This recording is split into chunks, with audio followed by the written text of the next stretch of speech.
Before watching the video, don't forget to subscribe to our channel by clicking the subscribe button below and clicking the bell icon to be notified whenever we publish a new video.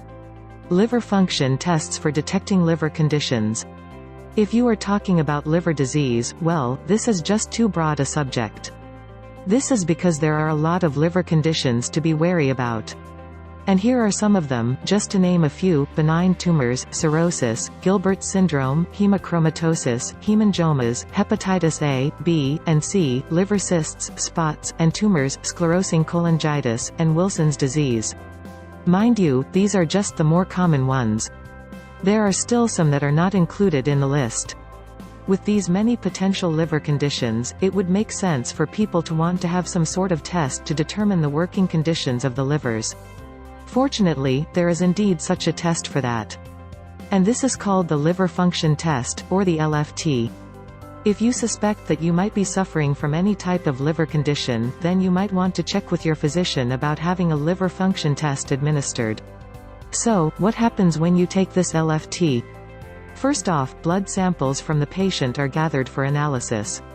The blood will be checked out to see if there are certain enzymes present in it.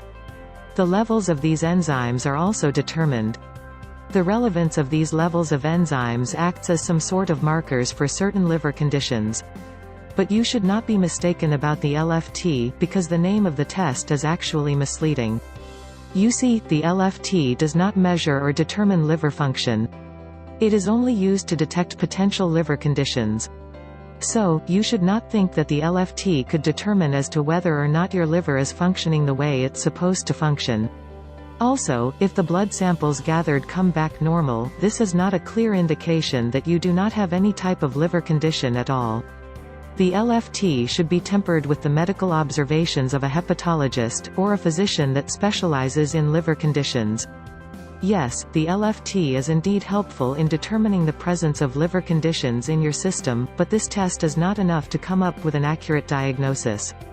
The LFT can also show you the enzyme levels that are present in the blood sample collected. The presence is determined, but the extent of the damage caused by liver conditions is not determined by the LFT alone. Other medical tests are needed for this as well. Thus, to compensate for the lack of confirmation, it would be better to just consult a hepatologist regarding these liver conditions. This way, you would have a better fighting chance, should there be a need to worry. If you've liked the video, give it a thumb up, leave a comment and share with your friends. We thank you so much for watching. For more nutrition, health and beauty tips, please subscribe to our channel.